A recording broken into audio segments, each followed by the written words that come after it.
നമസ്കാരം, തേർഡ് ന്യൂസിലേക്ക് സ്വാഗതം.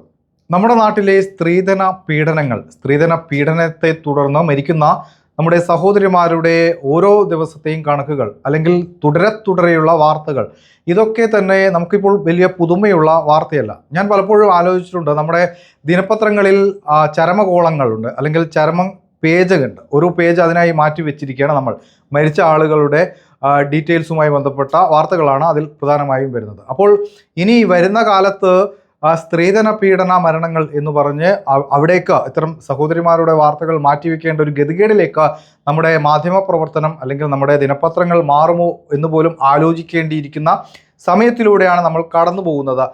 പ്രത്യേകിച്ച് ദൃശ്യമാധ്യമങ്ങളിൽ ഇന്നത്തെ സ്ത്രീധന മരണങ്ങൾ എന്ന് പറഞ്ഞ് വളരെ ഫാസ്റ്റ് ന്യൂസായി ഇത്തരം ആളുകളുടെ പേരുകൾ പോകേണ്ടി വരുന്ന ഗതികേടിലേക്ക് നമ്മുടെ നാട് എത്തിയിരിക്കുന്നു എന്നത് തന്നെയാണ് യാഥാർത്ഥ്യം. വിഭജിക എന്ന പേര് നമ്മൾ ഏകദേശം മറവിയിലേക്ക് പോകുന്ന ഒരു സാഹചര്യം വന്നപ്പോൾ വീണ്ടും അതുല്യ എന്ന പേരിലേക്ക് എത്തിയിരിക്കുന്നു. അതായത് ഷാർജയിൽ കൊല്ലപ്പെട്ടതാണ് വിഭജിക. മറ്റ് വിദേശ രാജ്യത്ത് ഇപ്പോൾ അതുല്യയുടെ പേര് കൂടെ വരുന്നു. കൊല്ലം സ്വദേശിയാണ്. 19-ാമത്തെ വയസ്സിലാണ് ഈ കുട്ടിയുടെ വിവാഹം കഴിയുന്നത്. ഈ കുട്ടിയുടെ മരണവുമായി ബന്ധപ്പെട്ട് പിന്നീട് അത്തരത്തിൽ ഭർത്താവിൻ്റെ വൈകൃതങ്ങൾ, സൈക്കോ ആയ സതീഷിൻ്റെ കോപ്രായങ്ങളൊക്കെ വീഡിയോ സഹിതം നമുക്ക് മുന്നിൽ എത്തിയതുമാണ്.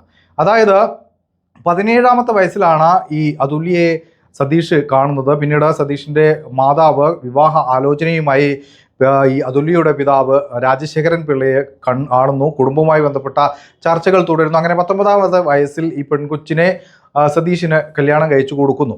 ഇതുമായി ബന്ധപ്പെട്ട് പിന്നീട് പലതരത്തിലുള്ള പ്രശ്നങ്ങൾ ഉണ്ടായിരുന്നു എന്ന് ഇപ്പോൾ ഈ കുട്ടി മരിച്ചതിന് ശേഷമാണ് നമുക്ക് അറിയാൻ സാധിക്കുന്നത്. അത്തരം സാഹചര്യങ്ങൾ വീഡിയോ ഒക്കെ ഇപ്പോഴാണ് പുറത്തു വന്നത്. അതായത് മരണം വരെ ഇത്തരം കാര്യങ്ങളൊന്നും തന്നെ പുറത്തു വിടാതെ ഈ കുടുംബം ഇതൊക്കെ ഒളിപ്പിച്ചു വെച്ചു. അല്ലെങ്കിൽ സോഷ്യൽ സ്റ്റാറ്റസ് എന്ന് പറയുന്ന പരമ പുച്ഛത്തോടെ നമ്മൾ കേൾക്കേണ്ട അല്ലെങ്കിൽ അത്തരത്തിൽ പുച്ഛിച്ച് തള്ളേണ്ട ഒരു നിലപാട് ഈ കുടുംബത്തിന്, ഈ പെൺകൊച്ചിൻ്റെ കുടുംബത്തിന് ഉണ്ടായിരുന്നു എന്നതാണ് യാഥാർത്ഥ്യം.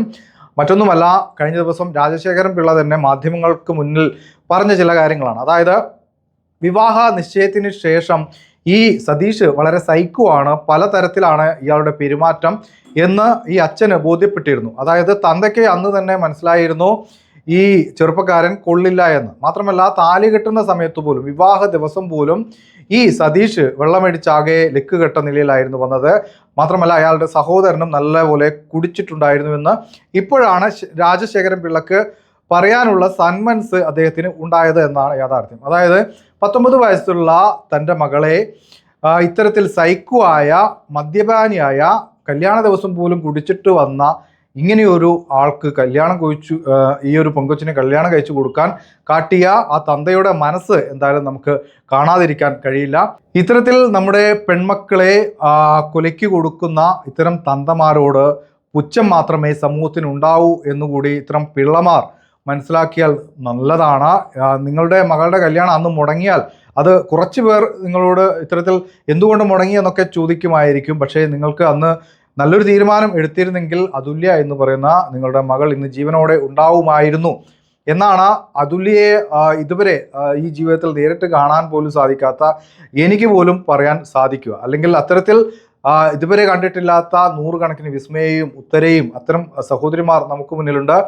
ഇവരുടെയൊക്കെ വിഷമങ്ങൾ കാണുമ്പോൾ അല്ലെങ്കിൽ അവരുടെ കഥകൾ കേൾക്കുമ്പോൾ നമുക്ക് പലപ്പോഴും ഇത്തരം വീട്ടുകാരുടെ നിലപാടുകൾ കൂടി ചൂണ്ടിക്കാണിക്കേണ്ടി വന്നിട്ടുണ്ട്. പക്ഷേ ഇത്തരത്തിൽ എല്ലാം അറിഞ്ഞുകൊണ്ട് ഒരു തന്ത ഇത്തരത്തിൽ മകളെ സൈക്കോ ആയ, മദ്യപാനിയായ ഒരു മരുമകനെ കല്യാണം കഴിച്ചു കൊടുത്തു എന്നറിഞ്ഞപ്പോൾ വളരെ ലജ്ജ തോന്നി, പുച്ഛം തോന്നി. പരമപുച്ഛമാണ് നിങ്ങൾ എന്ന പിതാവിനോട് ഈ സമൂഹത്തിനുണ്ടാവുക എന്നതാണ് യാഥാർത്ഥ്യം.